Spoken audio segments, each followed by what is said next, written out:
자, 저 발언 좀 하겠습니다. 우리가 법을 만들 때 행정부의 집행권을 행사할 수 있는 수많은 근거 조항들을 주지 않습니까? 중요한 것이 한두 가지가 아닐 텐데, 그러면은 행정부의 어떤 권한을 위임하는 것이고, 그게 적절한지 여부는 나중에 국정감사 과정 같은 때에서 살피면 되는 거 아닙니까? 그런데 이것에 대해서만 굳이 사전 보고를 하고 동의를 받아서 행사하도록 한다고 한다면 입법 체계에 어긋나는 거 아닙니까? 행정의 본질을 침해하는 것이고요. 그러면은 수많은 행정권과 관련된 수많은 중요한 사항들을 모두 다 국회에 보고하도록 우리가 집어넣을 것입니까? 왜 굳이 여기에 대해서만 그렇게 심한 규제를 해야 합니까? 법체계의 일관성도 좀 생각을 해야 하는 부분이 아닌가 싶습니다. 예. 네, 말씀하세요. 네, 다시 한번 말씀드립니다. 뭐냐면은 지금 말씀하신 대로 저도 행정부에 근무를 했고 통상 어떤 법률을 만들 때 시행령에 많은 걸 의임합니다. 대통령령으로. 그런데 예를 들면 대통령령을 의임하는 것은 법률이 정한 내용을 집행하기 위한 절차라든가 그 세부적인 내용을 두는 것이 이 규정의 의임 근거고 또 의임 내용입니다. 그런데 여기서는 바로 뭐냐면 재원 부담, 이게 한미 전략투자기금의 재원 조성 근거를 정하는 법률이거든요. 그런데 여기다 그 밖에 대통령이 정하는 재원, 그러면 재원이라는 것은 법률 부담이거든요. 근데 법률 부담되는 것을 대통령령으로 정하는 꼴이 되면은 조세법률주의에 정면으로 배치되는 거예요. 그래서 이거는 예를 들면 지금 이 절차 이행을 위한 세부 규정을 정하는 건 대통령으로 당연히 할 수 있어요. 그렇지만 이 재원을 마련을 위한 부담을 그는데 이 기타 대통령령으로 이거는 조세법률주의에 정면으로 의배되기 때문에 그래서 제가 첨보 양보해서 그러면 이렇게 국회 사전에 보고된 사항으로서 이렇게 대통령령에 정하는 재원 이렇게 뭔가는 명시적으로 부대 사항으로 처리할 문제가 아니고 부대 사항으로 적었던 그 부대 이 조건은요. 소위 말해서 예산같이 일회성일 때 그게 의미가 큽니다. 그렇지만 이거 법률이기 때문에 앞으로 지속적으로 여러 기관에 대해서 이게 법률이 존속하는 기간 동안은 계속 이게 적용이 되는 부담 근거인데 그것을 부대사항으로 놓으니까 괜찮다. 이건 절대 아니죠. 조세법률주의, 법률주의에 정면 의배되는 그래서 법사위에서 걸러줄 게 바로 이런 부분이죠. 그래서 이거를 투명하게 지금 특위에서 논의된 것이 소위 조세부담 또는 부담 법률주의에 의배되는 그런 농도를 부대사항으로 정했기 때문에 그러한 취지를 법률에 명시적으로 담자는 얘기입니다. 제 말씀은. 그러니까 대통령령 자체가 나쁜 건 아니에요. 그렇지만 지금 이렇게 보면은 이렇게 모호하게 법률 부담 근거를 줬다 지우면 안 되죠. 네, 박균태 의원님 말씀하십시오. 네. 우리가 지금 법률로 6가지 사항을 규제를 했지 않습니까? 규정을 하고 있고 그 나머지 제7호의 기타에 해당하는 사항을 대통령령에 위임하지 않습니까? 모든 행정체계가 다 그렇게 돼 있지 않습니까? 그런데 대통령령에 위임하니까 그것은 뭔가 남용 가능성이 있고 국회 통제 필요성이 있어서 사전에 보고해야 한다고 한다면 대통령령이라는 건 존재할 수가 없는 것이죠.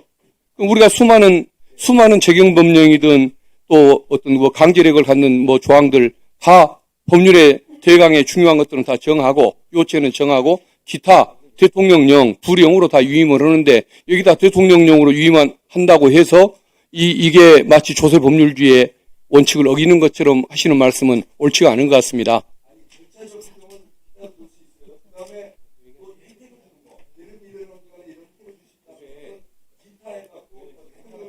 네.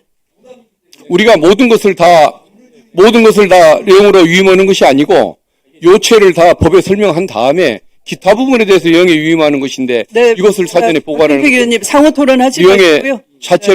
영 자체를 부정하는 것 같습니다. 네. 이해했습니다. 이해했습니다. 네. 김용민 의원님.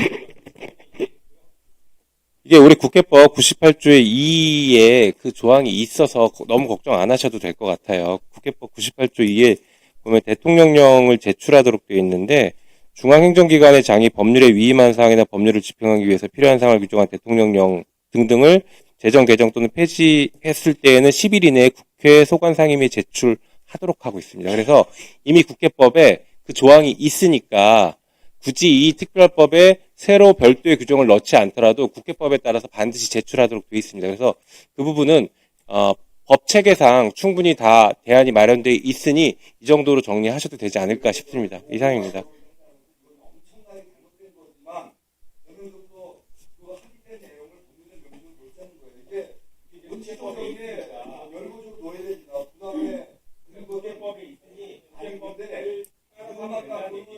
안 된다는 거예요. 이건 부담에 관한 국민들의 그 재산권을 침해할 수 있는 부담의 근거가 되기 때문에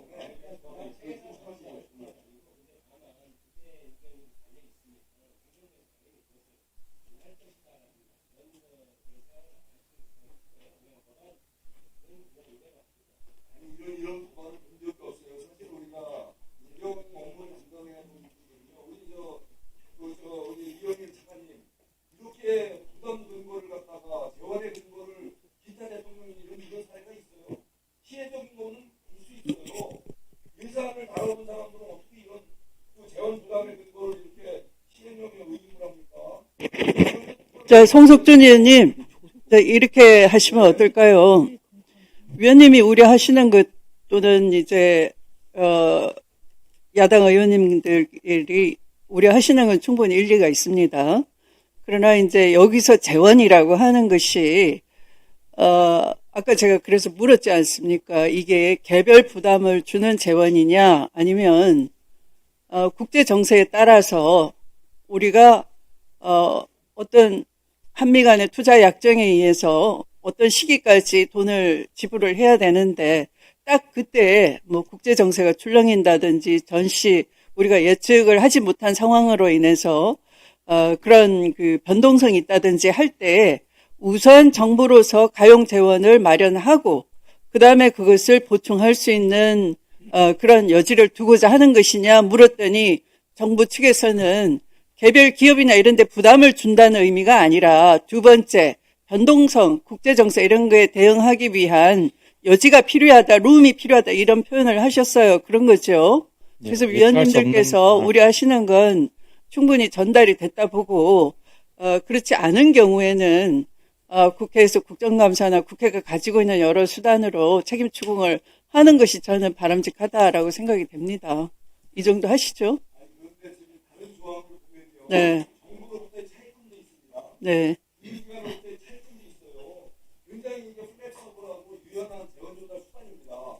그런데 기타 이렇게 유연한 재원 조달 수단이 있는데도 불구하고 기타 대통령이 정하는 재원 이런 조항 우리 이용일 차관이 이런 본 적이 있어요. 저는 재정 업무 예산 업무를 담당해서 국민 부담과 관련된 조항을 왜냐면 다른 그 각호의 정황 그러면 우선 위원님 이렇게 하시죠. 지금 우리가 지금 합의법 여러 건을 오늘 처리해야 되는 관계로 이것은 의원님의 뭐 소신이 쉽게 꺾일 것 같지는 않고요. 그러면 이걸 그냥 같이 의결을 네 그냥 아니 근데 다른 방법으로 표현할 수는 없는 것 같아요. 네. 어떤 건 이렇게 할 수 있는 게 뭔지 갖고 계세요?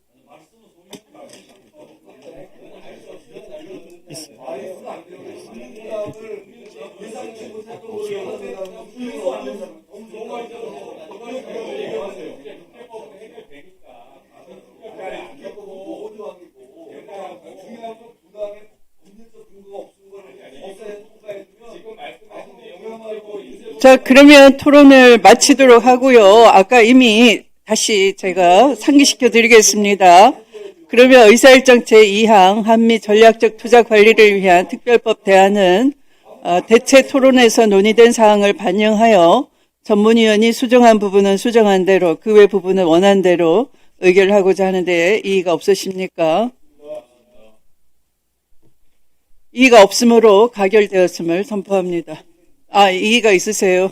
알겠습니다. 네.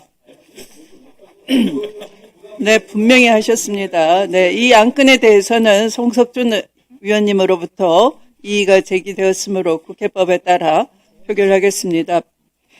표결에 앞서 회의장에 계신 위원님은 모두 재석위원 수에 포함된다는 점을 말씀드리며 표결은 국회법 제112조 및 제71조 단서에 따라 거수 표결로 진행하겠습니다. 먼저 찬성하는 위원님은 손을 들어주시기 바랍니다.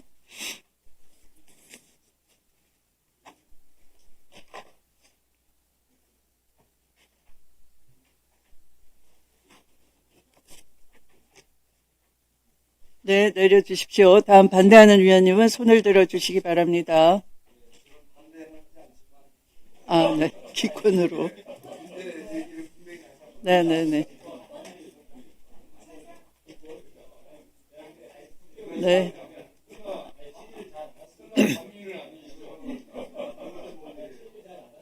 네.